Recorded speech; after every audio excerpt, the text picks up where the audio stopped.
Hey guys, Veebat here with another V-Plays, taking a look at the Ki-94-I Tier 7 Japanese heavy plane. It is a premium aircraft, and with the March of Nations, this is actually being offered as a discount, so I picked it up a little while ago actually, and I haven't been disappointed. It sports two 30s and two 37mm cannons, and it's kind of like a pusher-puller version of what you would picture a J4M as. J4M being a premium Tier 7 multi-role for the Japanese with a very similar boom tail design. This thing is actually a better multi-role in a lot of ways than the J4M. The two bombs reload in just 120 seconds, and their 500-pound bombs are 250 kilograms, whatever the conversion works out to be.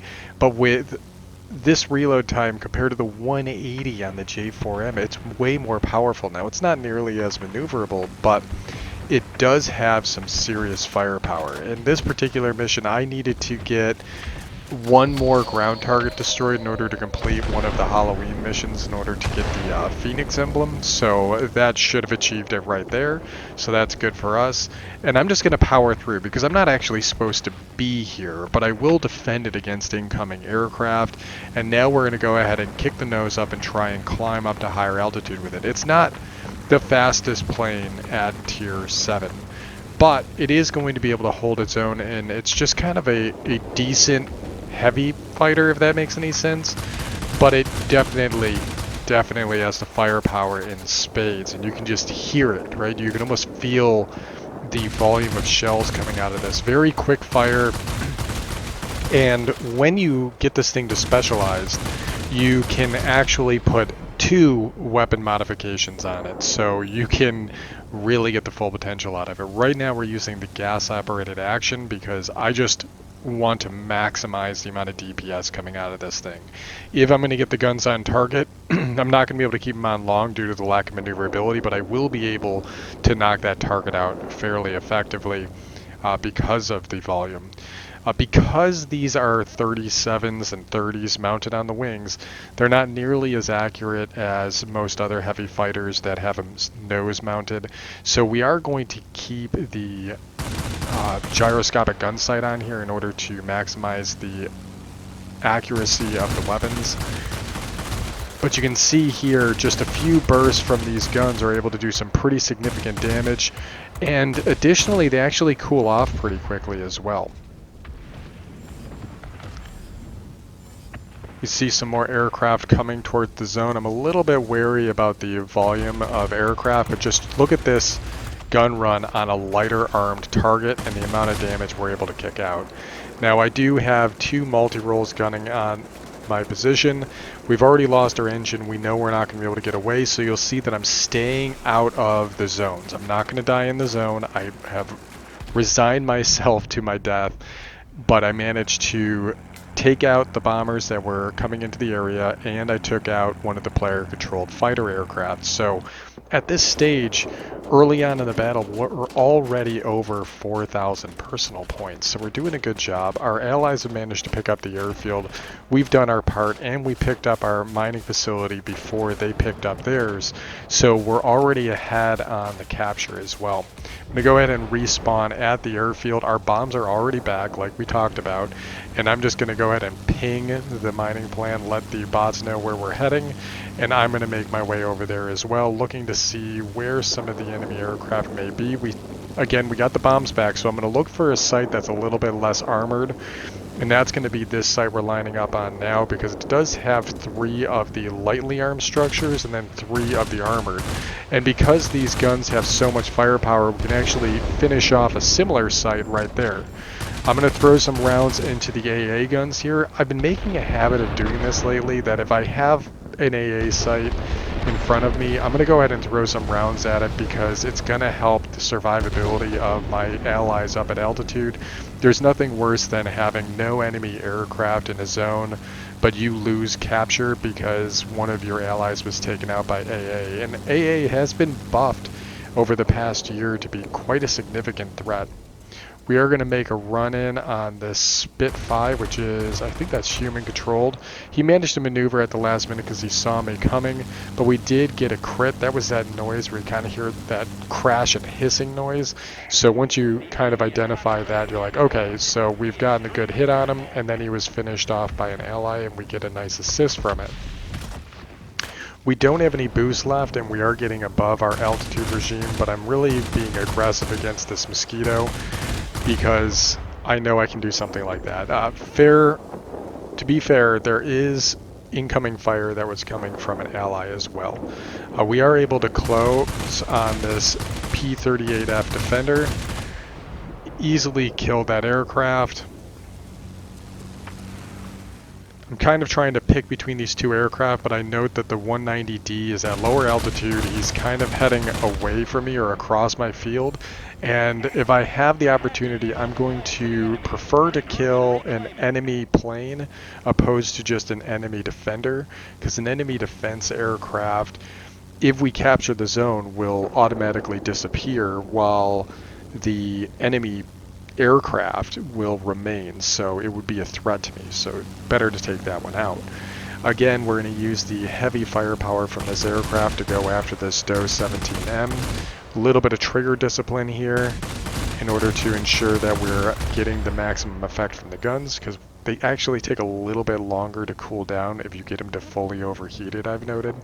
So I try to refrain from doing that. We're going to do a similar type of move here where we're going to try and help out with recapturing the zone we lost from earlier in the battle, and it's fine that we lost it. Flipping zones is a great way to get some good experience and personal points. We did a few shots on that one aircraft, but now I see this Focke-Wulf 190A5, easy kill for me. And now I have an ally with an aircraft on his tail. What is that? That's going to be that I-210 from before. That is the player-controlled aircraft that we got into a head-on earlier. We did some good damage. We took out his engine, so I'm going to dip the nose and kind of blitz away from him. This is a pretty low health site, so we only need to use one bomb. We dropped our other bomb here on this site just to help out. And I was thinking about putting guns down on that target, but I see that this XP-75 is attacking our Spitfire ally. So now the XP-75 has decided he's going to get some distance, but it is squall line, so I'm going to go ahead and gun him down since he is still going to be a threat. He can outmaneuver me in a dogfight, so that's something for me to consider.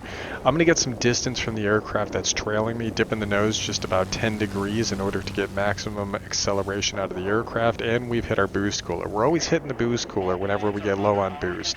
I'd rather have it available than hold it until I die. You know, if you hold things until you're dead, it doesn't really help you at all. I believe we may have rubbed on that run right there, but I'm going to go ahead and blitz past him, straighten out, and now I'm actually creating a great opportunity for my ally. I queued him, and he's straightened out, and it allows my ally to be able to knock him out effectively. So that's a good way to use your bot allies if you're able to queue those targets. The Spitfire is going to be a more dangerous turning threat, so I got a good run in on him. And now I'm on this I-210, and again, I can't turn with him. He's already maneuvering, so I'm just going to try to avoid him. But the match is over, and we managed to rack in a pretty decent score with this aircraft. And we got Wing Legend.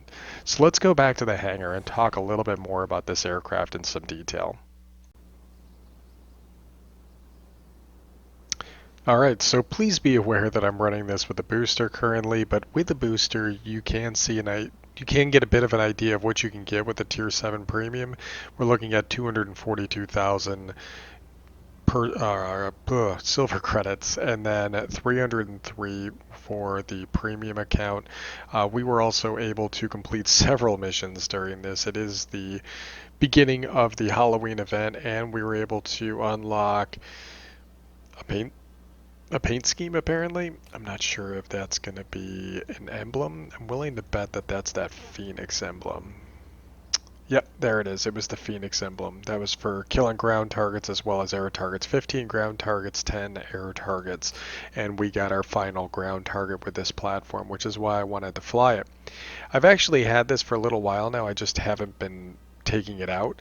It is a very solid platform for firepower. It has an absolutely immense amount of cannons on this thing. There's two 30s and two 37s able to pump out 849 cumulative damage with the gas operated action, which is stellar. It's not very maneuverable, but it is a decent all around heavy. It's not necessarily the fastest, but it is definitely up there for the firepower, and it's absolutely crazy. Really been enjoying it, and I do carry the bombs on this because the bombs, again, reload in only 120 seconds. Taking a quick comparison to the J4M, which is a multi-role premium at tier 7, the bombs reload in 180 seconds, and the firepower is pretty lackluster by comparison to what you can get on this beast. Really, you're just looking at, it looks a lot like you're getting a pusher versus a push-pull design of the airframe, but the Ki-94-I, in my opinion, is a much better platform than the J4M. I have found myself enjoying this platform much more than I did the J4M. I'm sure I could get the J4M to perform, but it would take a lot more effort to try and figure out its quirks and its play styles, while when you're looking at a premium aircraft, you're probably going to want something that's easy to pick up, easy to jump into, get those credits, and then move on to the next airframe. And that's the whole point of having a premium aircraft, to train your pilots to be able to fly it repeatedly and still have a good time. And this thing will continue to surprise the enemy, and the fast reload on the bombs will give you that extra oomph from this airframe. I don't see a reason not to take the bombs on this aircraft. Yeah, you might be able to get a little bit more speed out of it, but I think it's going to be really solid.